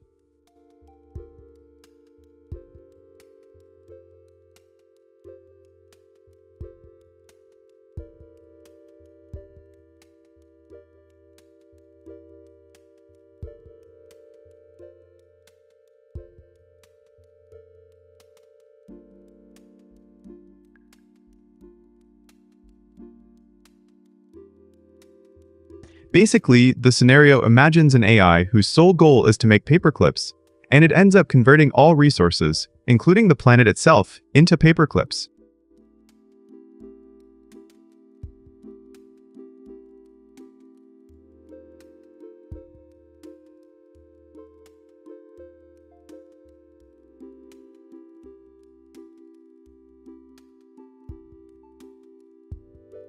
Honestly, it's a wild illustration of how a misaligned reward function can spiral out of control.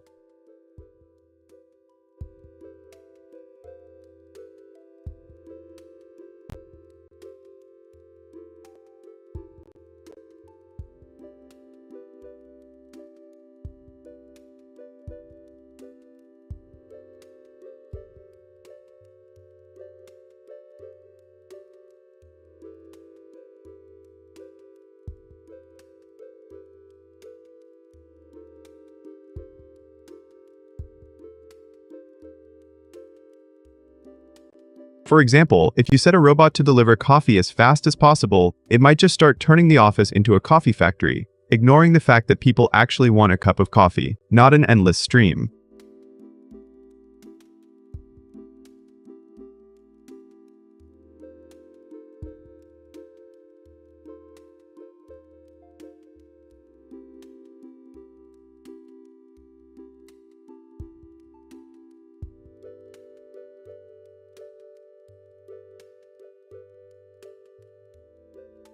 What really strikes me is that the paperclip example is not just a joke, it forces us to think about what utility really means for an intelligent system.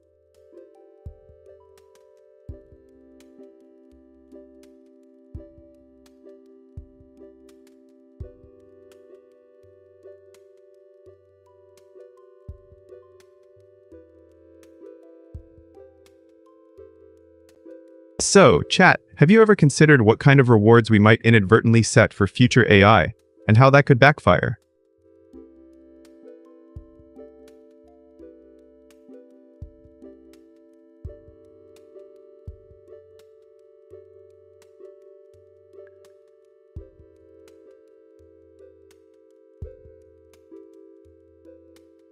In the end, the paperclip problem reminds us that aligning AI's goals with human values is a hard but essential puzzle.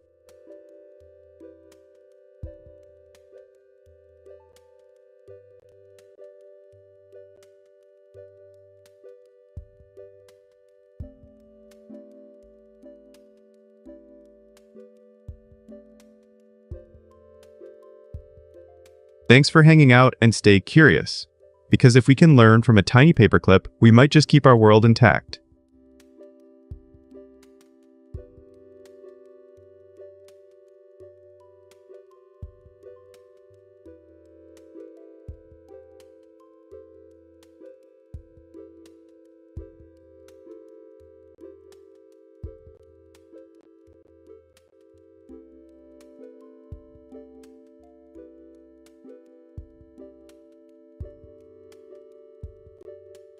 Hey everyone, I just saw the headline Kim Woo-bin and Shin Min-ah tied the knot after a decade together.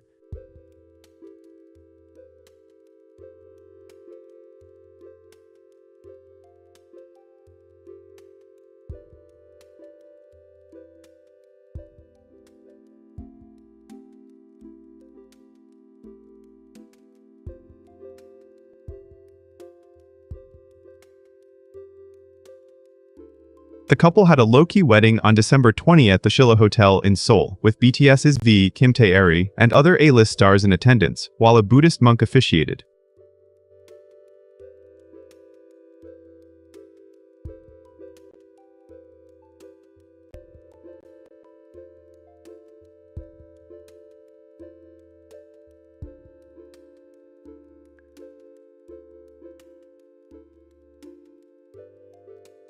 They also pledged a generous 300 million won to charity, showing they're not just about the spotlight but also about giving back.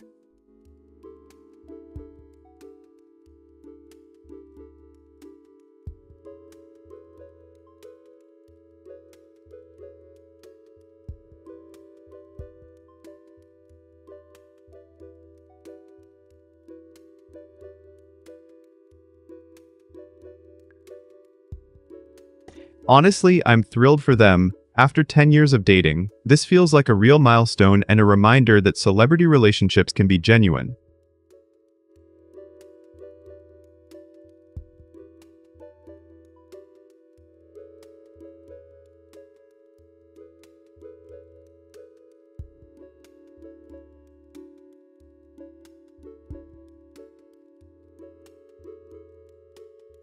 Plenty of time to decide. Chat. What should we dive into next?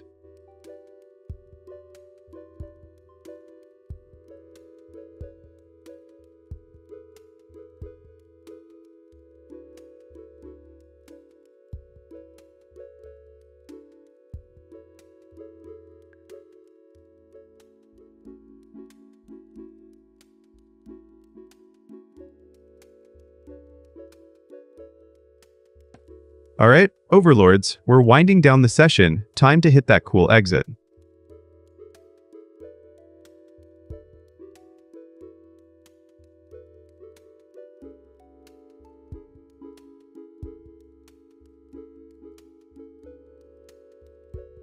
We dissected AI paperclip risks and celeb weddings, keeping curiosity alive.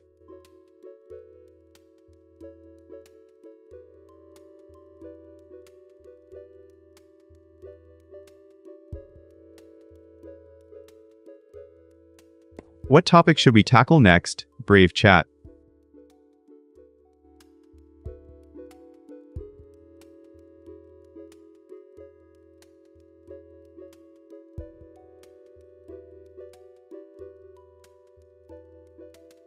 Signing off, remember, curiosity keeps the machines from taking over.